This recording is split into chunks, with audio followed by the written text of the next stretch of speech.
Hello viewers, welcome to my channel AIC online class. আপনাদের সকলকে স্বাগত। আমরা আজকে ক্লাস করব ডব্লিউবিসিএস পরীক্ষার ইম্পর্টেন্ট 25টা কোশ্চেন অ্যান্সার, যেটা হচ্ছে জিওগ্রাফি। সাবজেক্ট হচ্ছে কি জিওগ্রাফি, ঠিক আছে। আজকে সেট ওয়ান, এরপর আমরা সেট 2, সেট 3, সেট 4, সেট 5 এগুলো সব আস্তে আস্তে আমরা স্টার্ট করব। তাহলে ফার্স্ট কোশ্চেন দেখো, ফার্স্ট কোশ্চেন কি বলেছে দেখো, নিচের কোনটি আয়তন অনুসারে ভারতের বৃহত্তম ভৌগোলিক বিভাগ? ফার্স্ট বলছে কি অ্যান্সার অপশন কি আছে দেখো, হিমালয় পার্বত্য অঞ্চল, থর মরুভূমি, দাক্ষিণাত্যের মালভূমি, উত্তর ভারতের সমভূমি অঞ্চল। তো এখানে উত্তরটা হচ্ছে দেখো, যদি আয়তনের দিক থেকে বৃহত্তম তাহলে উত্তর ভারতের সমভূমি অঞ্চল, এটা হচ্ছে সবচেয়ে বৃহত্তম অঞ্চল। তাই এর আয়তনটা কত? উত্তর ভারতের সময় 7.8 লক্ষ বর্গ কিলোমিটার, লক্ষ বর্গ কিলোমিটার, ঠিক আছে। এরপর কি আছে দেখো, দাক্ষিণাত্যে, এবার আয়তন অনুসারে দাক্ষিণাত্যে তোমার থর মরুভূমির কত আয়তন? থর মরুভূমির আয়তন হচ্ছে কত? হিমালয় ফার্স্ট হচ্ছে হিমালয়ের পার্বত্য অঞ্চল, হিমালয়ের পার্বত্য অঞ্চল কত? 5 লক্ষ বর্গ কিলোমিটার, ঠিক আছে। থর মরুভূমি 2 লক্ষ বর্গ কিলোমিটার, ওকে। আর দাক্ষিণাত্যের মালভূমি হচ্ছে 5 লক্ষ বর্গ কিলোমিটার।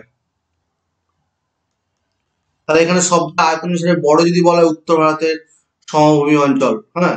আর যদি বলা হয় সবচেয়ে ছোট তাহলে থর মরুভূমি, যার 2 লক্ষ বর্গ কিলোমিটার।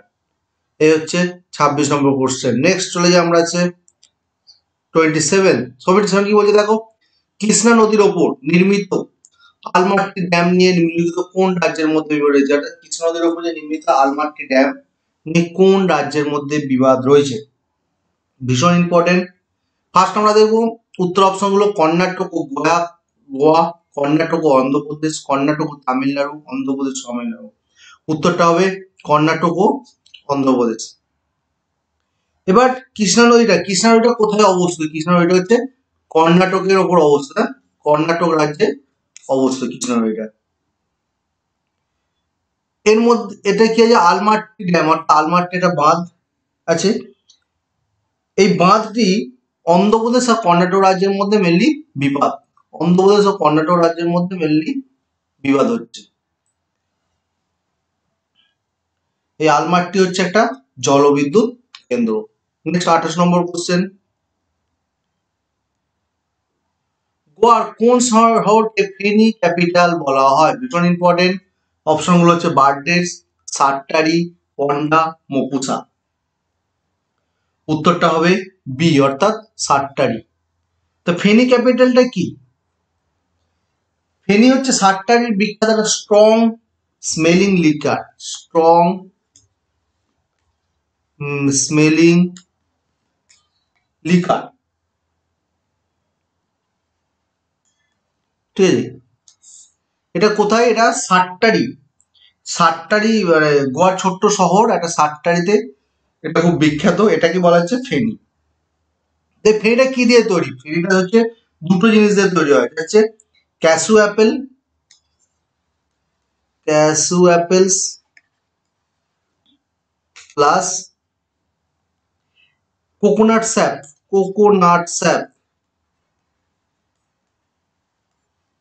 এই দুটো জিনিস দিয়ে এই ফেনীটা তৈরি হয়। নেক্সট হচ্ছে 29 নম্বর কোশ্চেন, 29 নম্বর কোশ্চেন কি বলে দেখো, ভারতের গভীরতম বন্দরের নাম কি? ভারতের গভীরতম বন্দরের নাম কি? ওকা বন্দর, ভাইজাগ বন্দর, পারাদ্বীপ বন্দর, গঙ্গাভারম বন্দর। উত্তরটা হচ্ছে গঙ্গাভারম বন্দর। এটার গভীর কত? 21 মিটার। 21 মিটার হচ্ছে গভীরতা। নেক্সট 30 নম্বর কোশ্চেন দেখো, নিচের কোন উপজাতির সঙ্গে ভারতের সর্বাধিক দেখা যায়? ভীল, মিনাজ, গোন্ড, মুন্ডা। হ্যাঁ, গোন্ড, মুন্ডা। তো এখানে সবচেয়ে বেশি দেখা যাচ্ছে ভিল, ঠিক আছে। ভিল এরা কোথায় বাস করে দেখো, মধ্য ভারত ও রাজস্থানে, হ্যাঁ, মধ্য ভারত ও রাজস্থানে।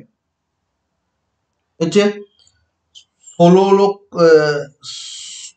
উপজাতির সংখ্যা 16 16908907। তাহলে 16 16908907 এতজন হচ্ছে ভিল উপজাতি। এরপর কি ভারতের মুন্ডা, মুন্ডা হচ্ছে কত 2 মুন্ডা হচ্ছে তোমার দেখো, এটা মুন্ডা হবে, মুন্ডা হচ্ছে দেখো 228661, ঠিক আছে। আর গন্ডু উপজাতি হচ্ছে 1325692 25692 জন, ঠিক আছে। তো সবচেয়ে বেশি কি দেখাচ্ছে, বেশি দেখাচ্ছে ভিল, অর্থাৎ ভিল উপজাতির সংখ্যা সবচেয়ে বেশি। নেক্সট 31 নম্বর দেখো, ভারতের কোথায় ডাইল্যান্ড রিসার্চ স্টেশন অবস্থিত? ডাইল্যান্ড রিসার্চ স্টেশন অবস্থিত, ভীষণ ইম্পর্টেন্ট। এটা হচ্ছে বাঁকুড়াতে অবস্থিত, ঠিক আছে। বাঁকুড়ায় এই ডাইল্যান্ড রিসার্চ স্টেশন অবস্থিত। বাঁকুড়া কোথায় অবস্থিত? পশ্চিমবঙ্গে। নেক্সট 32 নম্বর কোশ্চেন দেখো, হুইলার দ্বীপপুঞ্জের নতুন নাম কি? বিক্রম সারাভাই দ্বীপপুঞ্জ, সতীশ ধাবন দ্বীপপুঞ্জ, আব্দুল কালাম দ্বীপপুঞ্জ, সিভি রমন। এটা হচ্ছে আব্দুল কালাম দ্বীপপুঞ্জ। হ্যাঁ, এটা কত সালে নামকরণ হয়েছে আব্দুল কালাম দ্বীপপুঞ্জ? 2015 সালের 4 সেপ্টেম্বর, 2015 সালে 4 সেপ্টেম্বর, ঠিক আছে, নামকরণ করা হয়েছে। হ্যাঁ, এটা আব্দুল কালামের মানে সম্মানার্থে নামকরণ করা হয়েছে।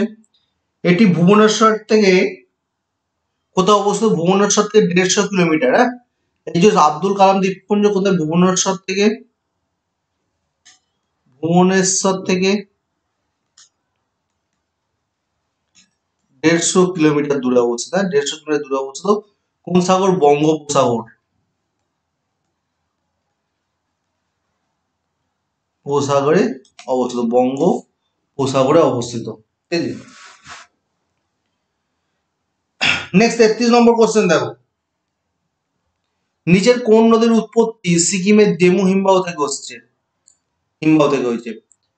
তিস্তা, তোরসা, জলঢাকা, রায়দা। উত্তরটা হবে তিস্তা। এই জেমু হিমবাহ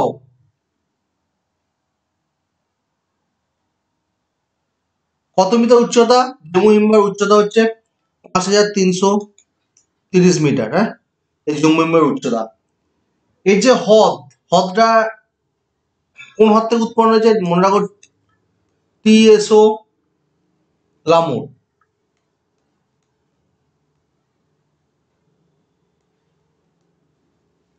হ্যাঁ, টিসোলামো, টিপসোলামো, টিসোলামো, TSOLHAMO, টিসোলামো হ্রদ থেকে কিন্তু উৎপত্তি হয়েছে। এই তিস্তা নদী কত কিলোমিটার দীর্ঘ? তিস্তা নদী হচ্ছে তোমার 309 কিলোমিটার দীর্ঘ। জানতে হবে কি তিস্তা নদী কখনো 309 কিলোমিটার দীর্ঘ। হ্যাঁ, এটা কোথা থেকে কোথা? পশ্চিমবঙ্গ, সিকিম, দুটো রাজ্যের মধ্যে প্রবাহিত। ভারতবর্ষের কি পশ্চিমবঙ্গ ও সিকিম, এই দুটো রাজ্যের মধ্যে প্রবাহিত হয়েছে। এই যে কোথায় মিশেছে? বাংলাদেশের যমুনা নদীতে। হ্যাঁ, প্রবাহিত হয়ে বাংলাদেশের যমুনা নদীতে মিশেছে। এই হচ্ছে সিকিমের জেমু হিমবাহ থেকে তিস্তা, যে কোন নদীর উৎপত্তি সিকিমের যেমন তিস্তা। আর ওই যে তিস্তা হচ্ছে তিস্তা নদী যে জেমু হিমবাহের যে উচ্চতা বলে দিয়েছি 5330 মিটার। এখানে ত্রিশূলম্বর হ্রদ আছে, ওখান থেকে উৎপন্ন হয়েছে। এটি পশ্চিমবঙ্গ সিকিমের মধ্যে দিয়ে গেছে আর বাংলাদেশের যমুনা নদীতে মিশেছে। নেক্সট 34 কি বলছে দেখো, বলছে নিচের কোন অঞ্চলে অরণ্যের স্থানীয় নাম কোপাল? ভীষণ ইম্পর্টেন্ট কোশ্চেন। দিয়ার, বারিং, তরাই, ডুয়ার্স। উত্তরটা হবে বারিন্ড, ঠিক আছে। বারিন্দ অঞ্চলের নাম হচ্ছে কোতাল। এটা কোতাল বলা হয় কেন? কোতাল বলা হয় কেন এটা জানো? বলছে মালদা জেলার মালদা জেলার, ঠিক আছে, মধ্য দক্ষিণ ভাগে কিছু অংশে, মধ্য ও দক্ষিণ ভাগের কিছু অংশে অরণ্য দেখা যায়। কিছু অংশে কি দেখা যাচ্ছে? অরণ্য,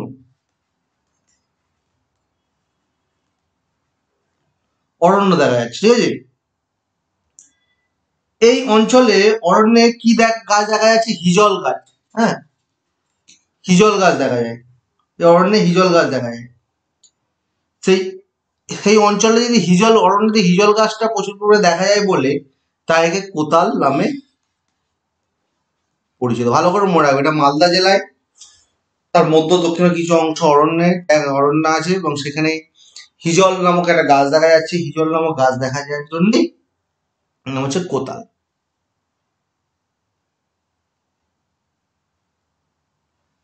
নেক্সট 35 নম্বর কোশ্চেন দেখো। 35 নম্বর কোশ্চেনে কি বলে দেখো, কোনটি সাতপুরা পর্বতের সর্বোচ্চ শৃঙ্গ? ভীষণ ইম্পর্টেন্ট। সর্বোচ্চ শৃঙ্গ হচ্ছে ধূপগড়। এর উচ্চতা কত বলো তো? এর উচ্চতা 1350 মিটার। 1350 মিটার, ঠিক আছে। সাতপুরা কি ধরনের পর্বত? সাতপুরা হচ্ছে কি স্তূপ পর্বত। একটা স্তূপ পর্বতের যদি উদাহরণ বলা হয় তাহলে হচ্ছে সাতপুরা পর্বত তোমরা উদাহরণ লিখতে পারো, ঠিক আছে। এটি কোথায় অবস্থিত? এটি হচ্ছে পাঁচমারির নিকট মহাদেব পর্বতে। পাঁচমারির নিকট মহাদেব পর্বতে। পাঁচমারির নিকট, পাঁচমারি নিকট কোন পর্বত? মহাদেব। হ্যাঁ, মহাদেব পর্বতে এই সাত ধূপগড়টা অবস্থিত।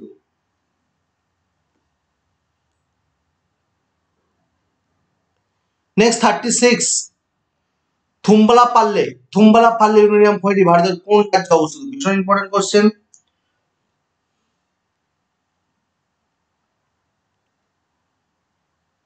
উত্তরটা হবে অন্ধ্রপ্রদেশ। এটা থুম্বালাপাল্লে ইউরেনিয়াম খনি, থুম্বালাপাল্লে ইউরেনিয়াম খনিটি ভারতের কোন রাজ্যে? অন্ধ্রপ্রদেশ, ঠিক আছে। এটা হচ্ছে মনে রাখবে পৃথিবীর বৃহত্তম ইউরেনিয়াম সঞ্চিত খনি নয়, পৃথিবীর বৃহত্তম ইউরেনিয়াম সঞ্চিত খনির মধ্যে একটি, মানে পৃথিবীর বৃহত্তম, হ্যাঁ, ইউরিয়ান খনি। হ্যাঁ, ইউরিয়ান খনি মনে রাখবে, ইউরিয়ান খনি মানে পৃথিবীর বৃহত্তম ইউরিয়ান খনি যদি নাম বলো তাহলে থুম্বালা মাম্বে। এটা থুম্বালা পারলে এটা গ্রামে অবস্থিত ইউরিয়ান খনিটি। হুম, এটা 2011 ভারত পারমাণবিক শক্তি কমিশন অনুযায়ী এটা পৃথিবীর বৃহত্তম ইউরিয়াম খনি। নেক্সট 37 দেখো, সোনাপানি জলবিদ্যুৎ প্রকল্পটি নিচের কোন রাজ্যে অবস্থিত? সোনাপানি জলবিদ্যুৎ প্রকল্পটি মেঘালয়, মেঘালয় রাজ্যে অবস্থিত। এটা প্রাচীনতম শক্তি প্রকল্পের মধ্যে একটি। এটা কোন নদীর উপর অবস্থিত জানো? এটা হচ্ছে ওয়াহুম খাড়া, ওয়াহুম খাড়া উমশিল্পী নদীর উপর অবস্থিত। মনে রাখবে এটা ওয়াহুম খাড়া উমশিল্পী নদীর উপর অবস্থিত, মনে রাখবে। আবার বলেছি ওয়াহুম খাড়া, হ্যাঁ, উমশিল্পী শিল্পী নদী। তো সোনাপানি জলপ্রপাত প্রকল্প, জলবিদ্যুৎ প্রকল্পটি মেঘালয় রাজ্যে অবস্থিত এবং ওয়াহুম খাড়া উমশিল্পী নদীর উপর অবস্থিত। 38 কিন্তু গারো সিংহ ভারতের কোন রাজ্যে অবস্থিত? গারো সিংহ ভারতের কোন রাজ্যে অবস্থিত?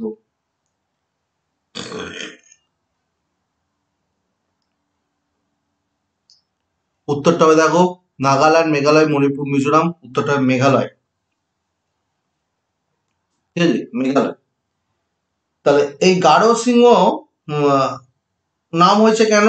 এটা যেহেতু মেঘালয়ের গারো অঞ্চলে অবস্থিত। হ্যাঁ, গারো, খাসিরা, জয়ন্তীরা, মিকি প্রভৃতি অঞ্চলে মেঘালয়ের মালভূমি গঠিত হয়েছে। তাই যেহেতু গারো অঞ্চলে অবস্থিত তাই গারো সিংহ নাম হয়েছে। এই গারো পাহাড়ের সর্বোচ্চ সিংহের নাম মনে রাখবে কি কোশ্চেন? নকরেক। নকরেক এর উচ্চতা হচ্ছে 1515 মিটার, 1515 মিটার। হ্যাঁ, মনে রাখবে। নেক্সট 39, সিন্দল বিতর্কিত সিন্দল জলবিদ্যুৎ প্রকল্প কোনটা অবস্থিত? বিতর্কিত সিন্দল জলবিদ্যুৎ প্রকল্পটি ভারতের কোন রাজ্যে অবস্থিত? এই প্রকল্পটি ভারতের উড়িষ্যা, হ্যাঁ, উড়িষ্যা রাজ্যে অবস্থিত। এইটা কোন কোন রাজ্যের মধ্যে বিবাদ চলছে দেখো, এই দুটো এই জলবিদ্যুৎ প্রকল্পটি যে নদীটার উপর মহানদী, হ্যাঁ, আর কোন কোন রাজ্যের মধ্যে এটা বিতর্ক চলছে এই সিন্দল জলবিদ্যুৎ প্রকল্প? হ্যাঁ, এটা হচ্ছে উড়িষ্যা ও ছত্তিশগড়। হুম, এই দুটো রাজ্যের মধ্যে এই জলবিদ্যুৎ প্রকল্পটা নিয়েও বিবাদ চলছে।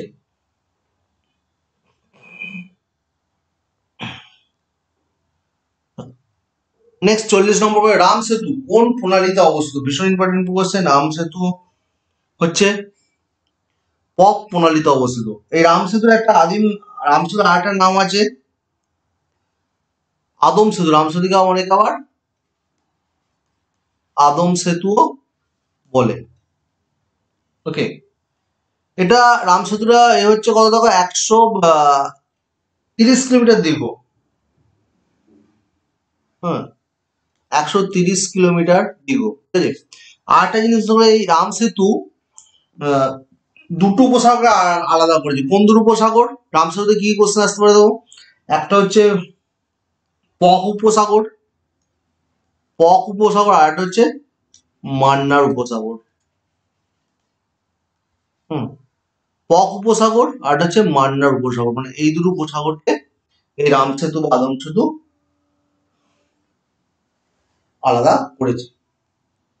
নেক্সট 48, এই 41, রাজস্থানের ঝামারকোটলা খনি কোন খনিজ দ্রব্যের জন্য বিখ্যাত? ভীষণ ইম্পর্টেন্ট। এটা হচ্ছে রক ফসফেট খনিজ দ্রব্যের জন্য বিখ্যাত। হ্যাঁ, এই ভারতের বৃহত্তম রক ফরমেশন যে রাজস্থানের আরাবল্লী পর্বত অবস্থিত। এটা কোথাও অবস্থিত? রাজস্থানের আরাবল্লী পর্বত, মনে রাখবে এটা আরাবল্লী, হ্যাঁ, আরাবল্লী পর্বতে অবস্থিত। হুম, এই যে রক ফসফেট খনিটি রাজস্থানের আরাবল্লী পর্বতে অবস্থিত। নেক্সট 42, নিম্নলিখিত কোন রাজ্যগুলিতে ভারতের 96% লৌহ আকরিক উপাদান হয়ে থাকে? এটা ইম্পর্টেন্ট না, দেখো উড়িষ্যা, মনে রাখো উড়িষ্যা, কর্ণাটক, ছত্তিশগড়, গোয়া, ঝাড়খণ্ড, মানে এই চারটে রাজ্যতেই 96%, বাকি 4% আদার্স রাজ্য থেকে হয়ে থাকে। 43, মণিকরণ উষ্ণভবন ভারতের কোন রাজ্যে অবস্থিত? গুজরাট, পশ্চিমবঙ্গ, হিমাচল প্রদেশ, ঝাড়খণ্ড। হিমাচল প্রদেশে অবস্থিত। হিমাচল প্রদেশে কোথাও অবস্থিত? মনে রাখবে কুলু জেলায় অবস্থিত, ঠিক আছে, কুলু জেলা। আর কোন নদীর তীরে যদি বলা হয়? পার্বতী নদীর তীরে, পার্বতী নদীর তীরে। 44, অরুণ বরুণ তাম্বের নদী কোন নদীর প্রণালীর অন্তর্গত? ভীষণ ইম্পর্টেন্ট। গঙ্গা নদীর প্রণালী, যমুনা নদীর প্রণালী, ব্রহ্মপুত্র নদীর প্রণালী, কোশি নদীর প্রণালী। অবশ্যই এটা হচ্ছে কোশির নদীর প্রণালী। কোশির 7টা নদী নিয়ে গঠিত, ঠিক আছে। কি কি দেখো, লিখে দিচ্ছে, এমন মনে রাখবে। সুত, নেক্সট হচ্ছে তাম্বা, 3 নম্বর হচ্ছে তালকা, 4 নম্বর হচ্ছে দুধ, ওকে, 5 নম্বর হচ্ছে বটিয়া,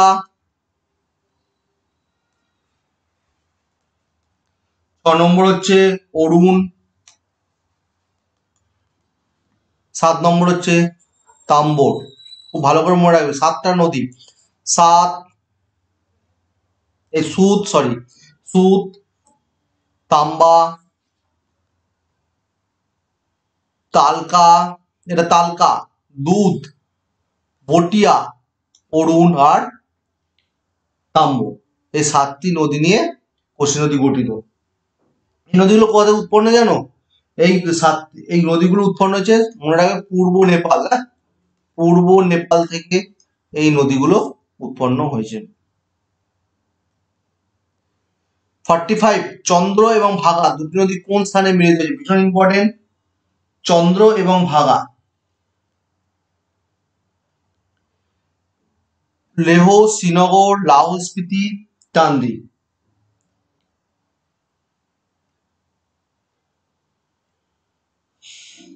উত্তরটা হবে তান্ডি নদীতে মিলিত হয়েছে। এটা হচ্ছে বারালাচা গিরিপথের দুই দিকে, বারালাচা গিরিপথ মনে রাখবে, বারালাচা, আবার বলছি বারালাচা গিরিপথ, হ্যাঁ, বারালাচা গিরিপথের দুদিকে চন্দ্রভাগা নামে দুটো রয়েছে, হ্যাঁ, দুদিকে একটা চন্দ্র নদী আছে আর একটা ভাগা নদী আছে। নেক্সট 46 কি বলছে দেখো, নিম্নলিখিত কোনটি নিরক্ষীয় অঞ্চলের শস্য নয়? নারকেল, রবার, পাম তেল, কলা। ঠিক আছে, উত্তরটা হবে কলা। ঠিক আছে, কলা জেনারেলি মনে রাখবে ক্রান্তীয় বা উপক্রান্তীয় অঞ্চলে চাষ হয়। হ্যাঁ, কলা জেনারেলি কি ক্রান্তীয়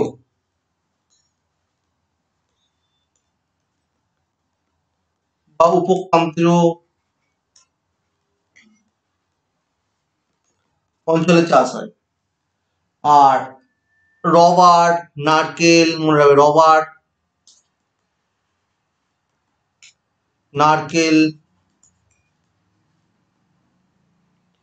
আখ, চা, কফি, আখ, চা, কফি, হ্যাঁ, আখ, চা, কফি, তারপর তোমার হচ্ছে বাদাম, মশলা, পাম তেল, এগুলো সব নিরক্ষীয় অঞ্চল মনে রাখবে। কলা হচ্ছে ক্রান্তীয় উপক্রান্তীয়, আর নিরক্ষীয় অঞ্চলে কি হচ্ছে দেখো, রবার হচ্ছে, নারকেল তেল হচ্ছে, আখ, চা, কফি, বাদাম, মশলা, পাম তেল, এগুলো নিরক্ষীয় অঞ্চলে চাষ হয়।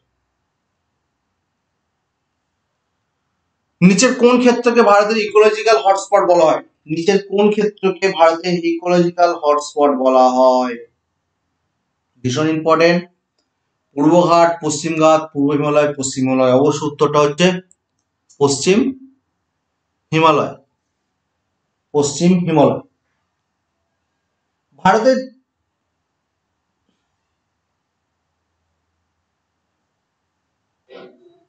সরি সরি সরি সরি 47, না না এটা সরি ভুল বললাম। আবার বলছি, কোন ক্ষেত্রকে ভারতের ইকোলজিক্যাল হটস্পট বলা হয়? ভুল বললাম, এটা হচ্ছে পূর্ব হিমালয়। হ্যাঁ, উত্তরটা হবে পূর্ব হিমালয়। ভারতের যে চারটি হটস্পট আছে মনে রাখবে, একটা হচ্ছে পশ্চিমঘাট পর্বত, আর কি কি মানে পশ্চিমঘাট পর্বত, পূর্ব হিমালয়, ইন্দো বার্মা অঞ্চল, আর সুন্ডারল্যান্ড। মনে রাখবে, আমি লিখে দিচ্ছি যাতে তোমরা না ভুলে যাও।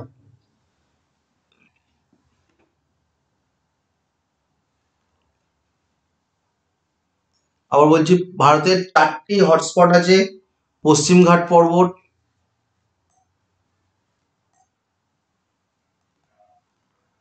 এক নম্বর, 2 নম্বর করে যাও তুমি পূর্ব হিমালয়,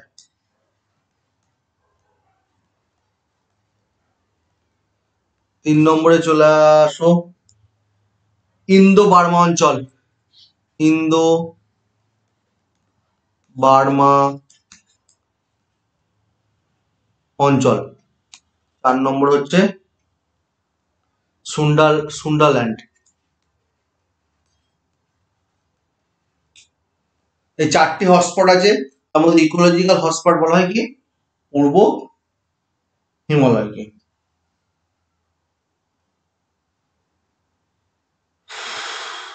কেন ইকোলজিক্যাল হটস্পট বলা হয় জানো? এখানে হচ্ছে পার্বত্য অঞ্চলের জীব বৈচিত্র্যের বিশাল সম্ভার আছে। পূর্ব হিমালয়ে জীব বৈচিত্র্যের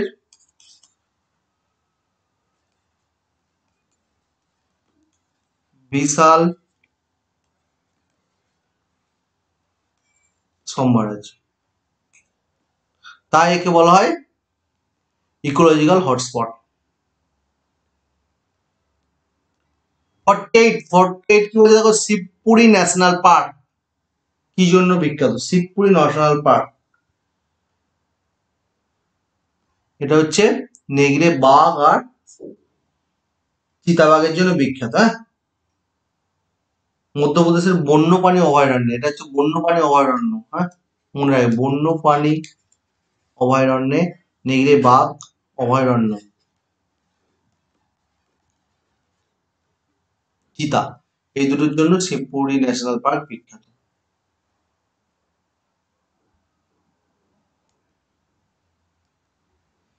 49 কি বলছে দেখো, নিম্নলিখিত কোন স্থানে কোশি নদী গঙ্গার সঙ্গে মিলিত হয়েছে? ভীষণ ইম্পর্টেন্ট কোশ্চেন। উত্তরটা হবে কুর্সিলা, ত্রিবেণী, টনকপুর, হাজিপুর, কুর্সিলা, মানে কুর্সিলা। এই কোশি নদীর দৈর্ঘ্য কত? 730 কিলোমিটার। হ্যাঁ, 730 কিলোমিটার এই কোশি নদীর দৈর্ঘ্য। এই কুর্সিলাটা কোথায়? কুর্সিলাটা হচ্ছে বিহারের একটা গ্রাম, বিহারের একটা গ্রাম এই কুর্সিলা, বা বিহারের একটা গ্রাম। এই কুর্সিলার নিকট গঙ্গার সঙ্গে কোশি নদী মিলিত হয়েছে। 50 নিম্নলিখিত, এটাই শেষ আগের কোশ্চেন, নিম্নলিখিত কোনটি বাবাবু দানের সর্বোচ্চ শৃঙ্গ? ভীষণ ইম্পর্টেন্ট। উত্তরটা হবে মুলানগিরি। হ্যাঁ, মুলানগিরির উচ্চতা হচ্ছে কত? 1913 মিটার। মনে রাখো 1913 মিটার হচ্ছে মুলানগিরির উচ্চতা। এটা কোথায় অবস্থিত? এটা হচ্ছে কর্ণাটক রাজ্যে। কোন রাজ্যে অবস্থিত? কর্ণাটক রাজ্য। কর্ণাটক রাজ্যের কি চিকমাগলুর গ্রাম, চিকমাগলুর জেলা, চিকমাগলুর জেলা। হ্যাঁ, কর্ণাটক রাজ্যের চিকমাগলুর জেলায় অবস্থিত। এই পাহাড়ে আর একটা যে মানিকধারা জলপ্রপাত অবস্থিত। হ্যাঁ, এই পাহাড়টায় আর একটা জলপ্রপাত আছে যার নাম হচ্ছে মানিকধারা জলপ্রপাত, এটাও এই পাহাড়ে অবস্থিত। হ্যালো ভিউয়ার্স, আজকে আমাদের ক্লাস এখানেই শেষ করছি। ডব্লিউবিসিএস এর 25টা কোশ্চেন ভীষণ ইম্পর্টেন্ট। যদি আপনাদের ভালো লাগে অবশ্যই আমাদের ইউটিউব চ্যানেলটি সাবস্ক্রাইব করেন, পাশে থাকা বেল আইকনটি প্রেস করবেন। আপনারা আমাদের বেল আইকনটা প্রেস করলে বা লাইক করলে আমাদের নতুন নতুন ভিডিও করার আমাদের আরো আগ্রহ পাবো আমরা। আজ এখানেই শেষ করলাম, নমস্কার।